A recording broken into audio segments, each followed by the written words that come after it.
It's Christmas Eve, and for tonight's dinner, we're gonna try prime rib on the big green egg. And I want to throw a big thank you out to Michael Allier, who's the chef for the Certified Angus Kitchen, who first published this recipe out on YouTube, and I watched it and I said we got to do that, so I'm going to try it pretty much the same way he did it, maybe a few slight changes. Anyway, we're at the point where I'm going to light up the big green egg. We're at the point where I'm going to light up the big green egg. So what I've got is my pogo chips, and I put a little bit of apple in for my smoke and a tiny bit of Jack Daniel's bourbon barrel chips. Not much, not as much as I normally use, because I don't want this to be too smoky. I want the prime rib to just have a little bit of smoke to it and let the prime rib flavor come through strong. So what we're going to do is we're going to set this up for indirect cooking. We're going to set the grate aside here for a second. We've got our egg flector plate, and we're going to put it in first while this is heating up. We've got our big green egg drip pan, and we put in our grill.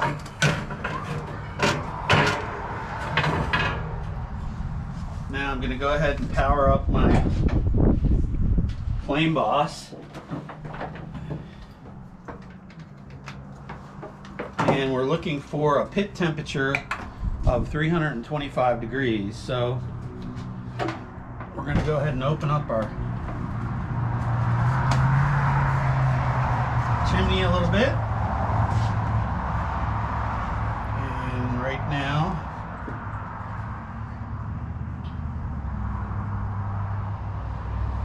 set the Flame Boss to 325. Plug in my pit probe.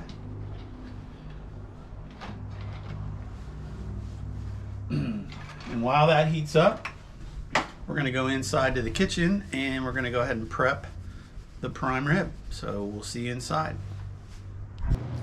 Okay, so we're back in the kitchen, and it's a hectic kitchen today, making a lot of awesome treats for Christmas Eve. Anyway, we've got to prep this prime rib for the big green egg, and it's about a 10-pound prime rib. I've mixed up crushed black pepper and sea salt, and we're going to take and put a generous layer of this on the entire prime rib.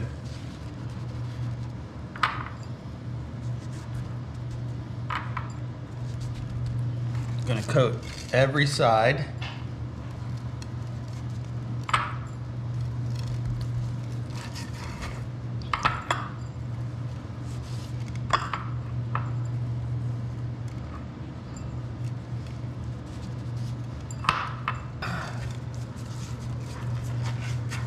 So we've got it completely coated. And next, when we get up to 325 in our pit, we will take it out and place it in the big green egg. So we'll see you out there. So the big green egg is now up to temperature. We're going to go ahead and place the prime rib. So first we're going to burp our big green egg. Don't open it all in at once like you've probably seen me do in the past. And we're going to go ahead and take our prime rib and we're going to put it bone down right over top of the drip pan, and we're going to close it up. We're going to let it go for about an hour and 15 minutes, and then we're going to come back and we're going to rotate it 180 degrees and insert our temp probe and finish it off. So we'll see you in about an hour and 15 minutes. Okay, it's been about an hour and 15 minutes, and we're going to go ahead and rotate the prime rib 180 degrees. So let's burp our green egg, and let's open it up. We've been maintaining about 325. It's looking really good. Starting to see some separation there. And now I'm going to insert my temperature probe right in the center. Try to get that probe right in the very center of the prime rib. We're going to close it up. And we've probably got an hour to an hour and a half left. So we're going to take it up to 110 degrees. And then we're going to crank up the temp of the green egg to put a nice crust on it. So we'll see you back in about an hour to an hour and a half.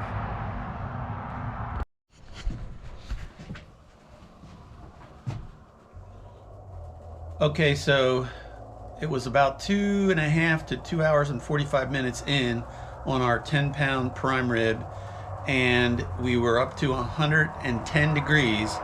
So once it reached that temperature, I took the Flame Boss fan off, opened the bottom grate wide open, opened the top chimney wide open, and now we're basically going to sear it.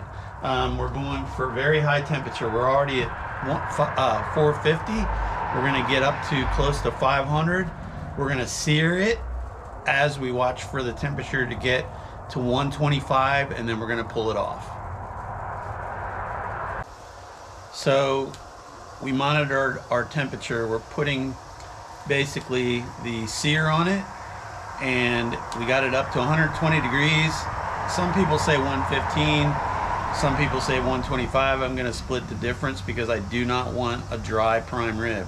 So we're going to pull it now, and then we're going to put it in a pan and cover it with foil and let it rest for about 15 to 20 minutes, and it will continue, the internal temperature of the meat will continue to rise.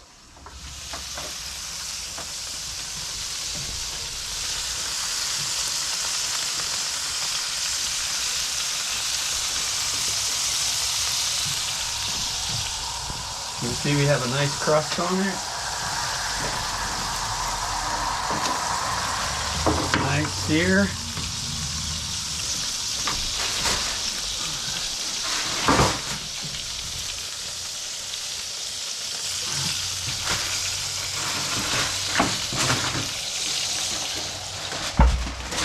Just gonna wrap that up and let it rest for about 15 to 20 minutes until we're ready to slice it. We'll see you inside. So our finished prime rib rested for about 15 minutes.